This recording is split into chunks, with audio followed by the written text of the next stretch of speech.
korupsi di dalam kehidupan keluarga.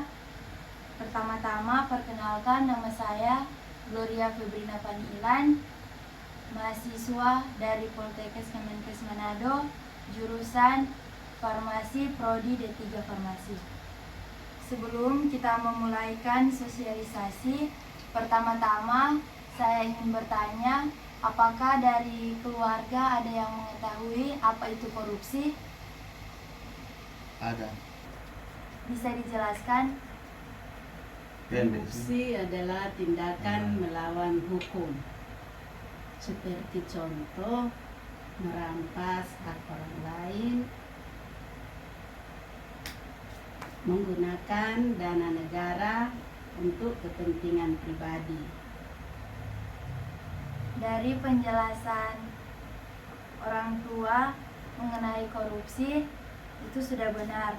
Nah, pada saat ini saya akan menjelaskan bagaimana itu korupsi. Korupsi merupakan suatu dari kejahatan yang luar biasa. Hal ini disebabkan karena korupsi terjadi di semua bidang kehidupan. Dan korupsi dilakukan secara sistematis sehingga sangat sulit untuk memberantasnya. Korupsi kini sudah menjadi permasalahan serius di negeri ini.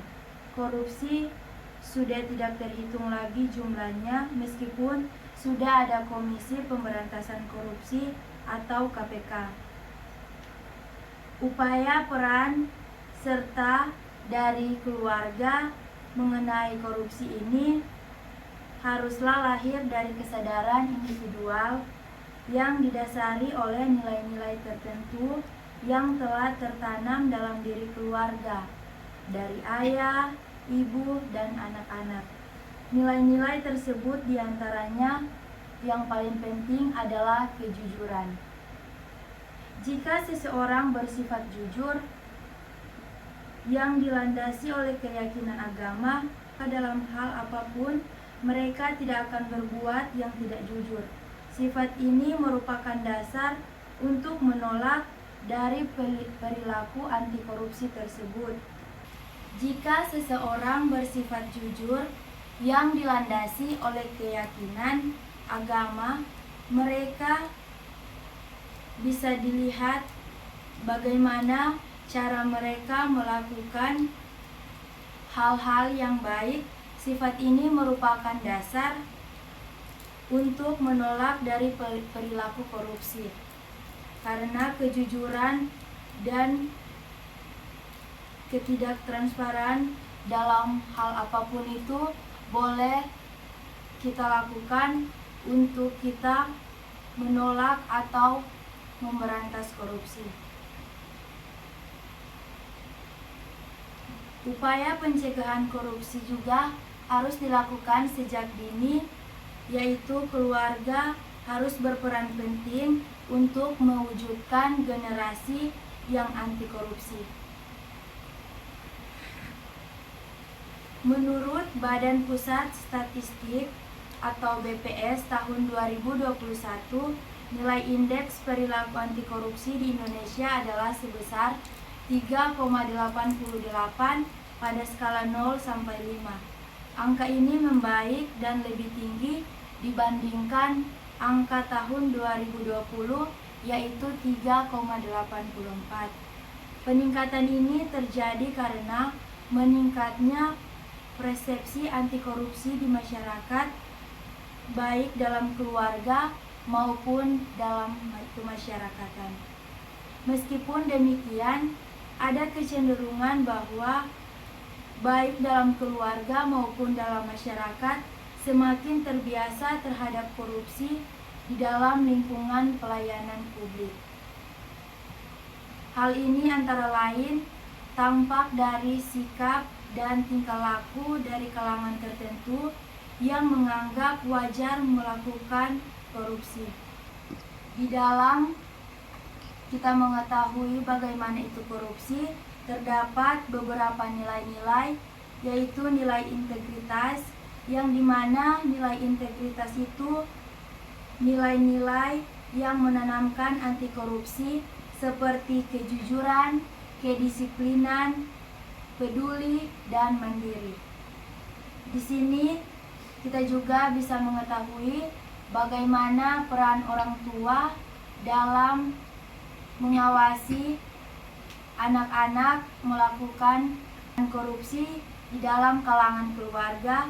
Peran orang tua yaitu orang tua perlu berperan aktif dalam menanamkan nilai-nilai anti korupsi sejak dini. Orang tua dapat mengawasi kegiatan anak-anaknya dan memberikan dorongan untuk bertindak jujur dan bertanggung jawab. Di dalam kehidupan keluarga, di sini saya bisa mengambil contoh tindakan korupsi, yaitu contohnya seorang anak mengambil sebagian uang kembalian belanja ibu tanpa seizin dari ibu. Juga meminta uang orang tua untuk membeli buku melebihi harga yang sebenarnya. Dan yang terakhir contohnya yaitu berkata bohong kepada orang tua. Setelah penjelasan mengenai anti korupsi yang saya sudah jelaskan, apakah dari keluarga ada ingin bertanya? Dipersilakan. Baiklah, izinkan saya ingin bertanya tentang korupsi. Tolong jelaskan apa sih motif seseorang untuk melakukan korupsi? Ada lagi yang ingin bertanya? Baik, izinkan saya bertanya tentang metode korupsi. Bagaimana korupsi mempengaruhi kehidupan dalam masyarakat? Baik, terima kasih atas pertanyaan. Di sini saya akan menjawab pertanyaan-pertanyaan dari saudara-saudara. Pertanyaan yang pertama yaitu motif orang melakukan korupsi.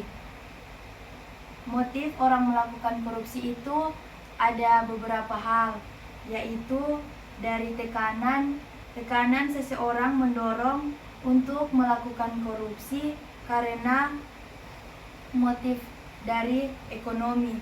Yang kedua, dari kesempatan, di mana adanya kesempatan seseorang yang membuat tergiur untuk melakukan korupsi. Misalnya karena lemahnya sistem dari pengawasan. Yang ketiga, rasionalisasi, yaitu di mana pelaku korupsi selalu melakukan pembenaran untuk melakukan korupsi. Yang keempat, yaitu gaya hidup konsumtif, yang dimana sifat serakah yang ditambah gaya konsumtif menjadi faktor pendorong internal korupsi. Dan yang terakhir, ada nilai integritas, di mana kurangnya atau rendahnya nilai integritas seseorang akan terdorong untuk melakukan korupsi. Dan pertanyaan yang kedua yaitu korupsi dapat mempengaruhi kehidupan masyarakat. Bagaimana korupsi dapat mempengaruhi kehidupan masyarakat? Yaitu seperti yang sudah saya jawab tadi, dari faktor ekonomi, di mana korupsi dapat menyebabkan melambatnya pertumbuhan ekonomi, menurunnya investasi, dan kerusakan fondasi ekonomi. Korupsi juga dapat mengurangi kepercayaan investor dan merusaknya iklim bisnis. Ada juga dari bidang sosial, di mana korupsi dapat menyebabkan meningkatnya angka kriminalitas, terbatasnya akses masyarakat miskin, dan pengentasan kemiskinan yang berjalan lambat. Dalam faktor lingkungan, korupsi dapat menyebabkan penurunan kualitas lingkungan, misalnya akibat kasus illegal logging. Dan yang terakhir, bagaimana korupsi dapat mempengaruhi kehidupan masyarakat, yaitu dari masyarakat atau dari pihak keluarga berpikir akan mendapat kebahagiaan dari melakukan korupsi. Dari jawaban yang sudah saya jelaskan, apakah boleh diterima? Ya, boleh. Baik, terima kasih. Sekian sosialisasi anti korupsi dari saya. Atas perhatiannya diucapkan terima kasih. Semoga apa yang sudah saya jelaskan tadi bisa dipahami serta dilakukan dalam kehidupan sehari-hari. Terima kasih, selamat malam. Selamat.